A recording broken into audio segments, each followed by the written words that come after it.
Good morning again, everybody. It is now Wednesday. We are at the middle of the week, and I want to share yet another few thoughts for 5 minutes with Phil today. And we are still in Matthew chapter 14, still camping out on this passage. But again, there's so much here, so I just love being able to share this with you. I have no idea how long it's going to take to get through this story, but we're going to milk it for all that we can, okay? So here we go. We left off with Peter saying, Jesus, if it's you, tell me to come to you on the water. And Jesus said, come on. Now, let's pick up from there. So I'm going to kind of back up just a little bit. Verse 28. Lord, if it's you, Peter replied, tell me to come to you on the water. Verse 29 says, come, he said. Then Peter got down out of the boat. He walked on the water, and he came toward Jesus.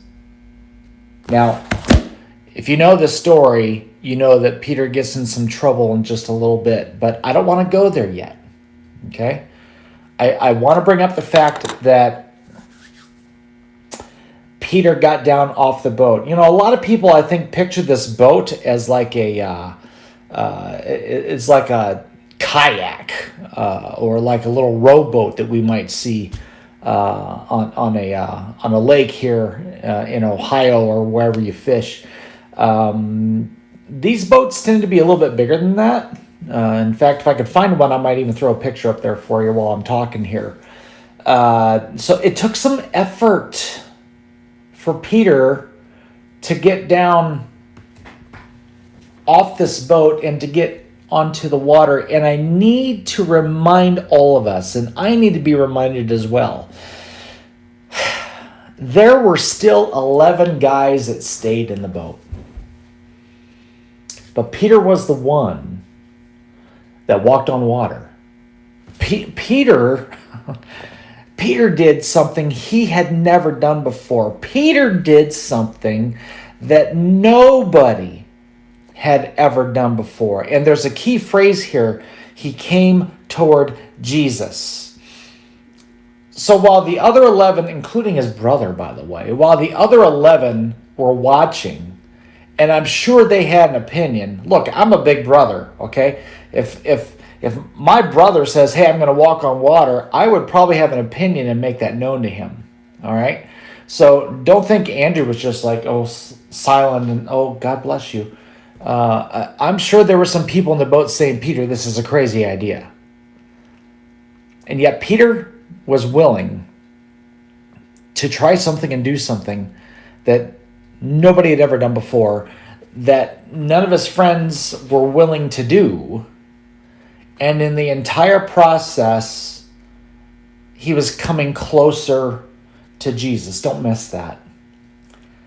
You see, anytime that you make an advance towards Jesus, and it might seem impossible, it might seem like you're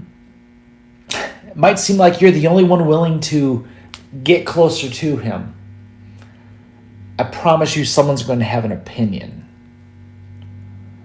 I promise you, for every one person that's willing to step out and come closer to Jesus and to exert that effort to do so and to try to defy what other people understand should take place, while all that's going on, you're going to have about 11 people or so